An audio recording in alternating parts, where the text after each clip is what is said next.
कुछ दिन बाद माली का परिश्रम सफल हो गया। वह वृक्ष उत्तमोत्तम फलों से लदबदा गया एवं प्रतिदिन माली को आनंद देने लगा, क्योंकि माली ने क्या किया, तो उसको बोया था, और जब कोई उसको बोता है पेड़ को तो उसको आनंद आता जैसे ही फल आते। ये हर चीज में आप भोजन बनाओ, कोई व्यक्ति अच्छे प्रेम से आपका बना हुआ भोजन करे तो आपको देख के ही आनंद आता है। आपने कुछ लिखा हो, कोई व्यक्ति बड़े प्रेम से उसको सुने या पढ़े तो आपको उसमें ही आनंद आता है। उसी तरह बागवान को, माली को क्या था कि उसने आम का बीज बोया और फल आने लगे तो उसको उसमें आनंद, लेकिन उसके बीच में एक घटना घट जाती है, वो अपन देखते हैं। किसी समय एक गिद्ध पक्षी, जानते गद्द को, जानते उड़ता बड़ा पक्षी होता है, चील, गिद्ध। हाँ, किसी समय गिद्ध पक्षी आकाश मार्ग से किसी एक जहरीले सर्प को मुख में दबाकर चल रहा था, मतलब जा रहा था। भाग्यवश क्या हुआ, भाग्यवश एक फल पर सर्प के विष की बूंद गिर गई। वो पकड़ के ले जा रहा था तो उसमें सर्प ने मुंह खोला होगा तो विष की बूंद गिरी और सीधे आम के एक फल पे जाकर विष की गर्मी से वह फल जल्दी पक गया। माली ने आनंदित होकर फल को तोड़ लिया और उसे राजा की सभा में जाकर भेंट कर दिया। वो खुश हो गया कि आम पक गया, और उसने तो बेचारे ने भक्ति भाव से भेंट कर दिया। राजा विश्वसेन ने को फल देकर परम आनंद हुआ। राजा विश्वसेन को फल देखकर, पहली बार आम का फल देखा था जीवन में, तो उन्हें क्या हुआ, बड़ा आनंद हुआ। उन्होंने माली को उचित पारितोषिक दिया और संतुष्ट किया एवं अपने प्रिय पुत्र को बुलाकर फल खाने की आज्ञा बताओ। प्रिय पुत्र, वो भी राजा को। आम फल विष की बूंद से विस्मय हो चुका था, इसलिए जो ही कुमार ने फल खाते खाते ही उसके शरीर में विष फैल गया। जैसे उसने फल खाया तो विष फैल गया। बात में वह मूर्छित होकर जमीन पर गिर गया। क्या हुआ, मूर्छित होकर वह जमीन पर, उसकी चेतना एक और किनारा कर गई, मतलब अधमरासा ही हो गया। अपने इकलौते और प्रिय पुत्र वसुदत्त की यह दशा देख राजा विश्वसेन बेहोश हो गए। लाडला हो, इकलौता बेटा, और ऐसा कुछ हो जाए तो आदमी स्वाभाविक बेहोश हो जाए। उन्होंने वह सब कार्य आम फल का जान तत्काल कटवाने की आज्ञा दे दी। क्या किया, एक किससे हुआ,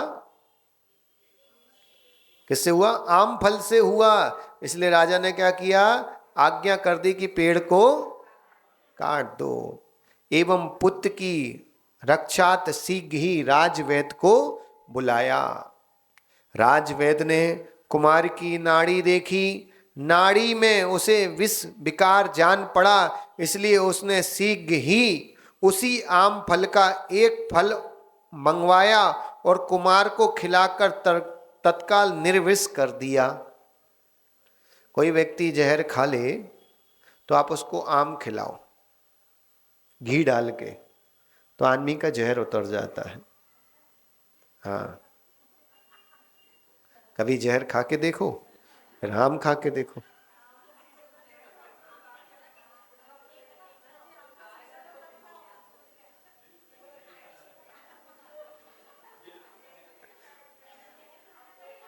हाँ, कोई व्यक्ति जहर खा ले, नहीं बचे तो कहीं ऊपर जाके बताना, नहीं बचे प्रैक्टिकल कर लो, पुण्य होगा तो बच ही जाओगे। इससे पुण्य की भी परीक्षा हो जाएगी, है कि नहीं। पर क्या हुआ, उस वैद्य ने दूसरा आम फल मंगाकर उसको तत्काल निर्विष कर दिया। राजा विश्वसेन ने जब आम का फल का महत्व देखा तो उन्हें बड़ा शोक हुआ। वे अपने उस अविचारित कार्य के लिए बार बार पश्चाताप करने लगे। और ऐसे ही होता है, बिना विचारे जो करे सो पाछे, काम बिगाड़े आपनो जग में होत हंसाए। ऐसी दशा है भैया। बिना सोचे समझे लोग बोल देते हैं, बिना सोचे समझे लोग काम कर देते हैं, फिर बाद में पछताते हैं। इसलिए आज पूर्वों के लोगों ने बहुत समझदारी से कहा है, कुछ भी करो बड़ा सोच समझ के करो, क्योंकि आप जो बोल देते हो वो या तो मित्रता का संदेश हो जाता है या फिर शत्रुता बढ़ा देता है। अच्छा बोला हुआ मित्रता का और बुरा बोला हुआ, और गुस्सा में कुछ भी अदवा तदवा बोल के तो चले गए, फिर भीख मांगते, भैया क्षमा करो माफ करो। ऐसा बोलो ही काहे को कि बोलो क्षमा करो माफ करो। इसलिए बोलने से पहले सोचो। राजा को भी बड़ा पछतावा हुआ कि मैंने आम के पेड़ को कटवा दिया, और आम के पेड़ को कटवाने के दुख हुआ और पछताने लगा। अपनी मूर्खता के लिए वह सहस्वार धिक्कार देने लगा। क्या करने लगा? अपनी मूर्खता को, उसको लगा कितना मूर्ख काम कर दिया, जिससे आम से मेरे बेटे के प्राण बच गए, उसी आम के पेड़ को मैंने कटवा दिया। तो अपनी मूर्खता पे वह बार बार धिक्कार देने लगा। हे जिनदत्त, ये कौन सुना रहा है? महाराज जी सुना रहे, क्योंकि महाराज जी पे उसको क्या शक हो गया कि चोरी की है। तो उसने पहले एक कहानी सुनाई कि महाराज तुमने चोरी की, तो महाराज ने ऐसी कहानी सुनाई कि ऐसा नहीं कि तुम जो शक कर रहे हो वो तुम भी अपनी मूर्खता पे पछताओगे। जैसे उसने गलती से आम का पेड़ कटवा दिया बिना सोचे समझे, वैसी तुम तो नहीं कर रहे। तो महाराज ने समझाया। अब सुनो, हे जिनदत्त, ये तुम निश्चय समझो, हत बुद्धि मनुष्य बिना विचारे काम करते हैं। जिनको अहित होने वाला है ऐसे व्यक्ति क्या करते हैं? वो कहावत है ना, विनाश काले विपरीत बुद्धि। जब व्यक्ति का समय खराब होता है तो उसको अच्छे कार्यों करने में मन नहीं लगता। किसी व्यक्ति को आप समझाओ कि भाई धर्म करो, अच्छे कार्य करो, वो नहीं करे तो समझना जाना नहीं समझाना। उसको समझाने के चक्कर में पता चला तुम्हें गुस्सा आने लगी। वो व्यक्ति धर्म कार्य, अच्छे कार्य, माँ बाप की सेवा, परिवार का ध्यान, विश्वास रखना हर व्यक्ति नहीं रख सकता। वो ही व्यक्ति रख सकता जिस व्यक्ति का पुण्य तीव्र है, जिस व्यक्ति की दशा बिगड़ गई है, जिस व्यक्ति का विनाश का समय आ गया। विश्वास रखना वो मां से सीधे मुंह बात भी नहीं कर सकता। जिस व्यक्ति का अहित का समय आ जाता है वो अपनों से छोड़ो गुरु से भी सीधे मुंह बात नहीं करता। इसलिए याद रखना, कभी कभी बोलने से समय ध्यान रखो कि हम अदवा तदवा तो नहीं बोल रहे, नहीं तो पता चला कि हमारा पुण्य क्षीण हो जाए। इसलिए लोगों को उतना ही समझाओ। समझ भी वही सकता है जिसका पुण्य तीव्र है। जिस व्यक्ति का विनाश का समय आ गया उसे साक्षात भगवान समझाए तो नहीं समझता। राम जी जैसे प्रभु ने रावण को समझाया, लेकिन विनाश का समय आया तो। इसलिए याद रखो, हमारे पूर्वों ने जो कहा है वो बहुत सोच समझ के कहा है। विनाश काले विपरीत बुद्धि। जब विनाश का समय आता तो व्यक्ति की बुद्धि, और वही हुआ जिनदत्त के साथ कि मुनिराज पे उसने चोरी का आरोप लगा रहा है। उसके बाद में पछताना होता है। महाराज क्या कह रहे हैं? उसके बाद केवल पछताना बचता और कुछ नहीं बचता है। बिना समझे काम करने वाले मनुष्य निजानंद के भागी होते, मतलब आत्मा का आनंद नहीं ले पाते। अब तुम इस बात को कहो कि राजा ने जो आम बिना विचारे कटवा दिया, वह काम क्या योग्य था? नहीं था। मुझसे यह कथा सुन जिनदत्त ने कहा।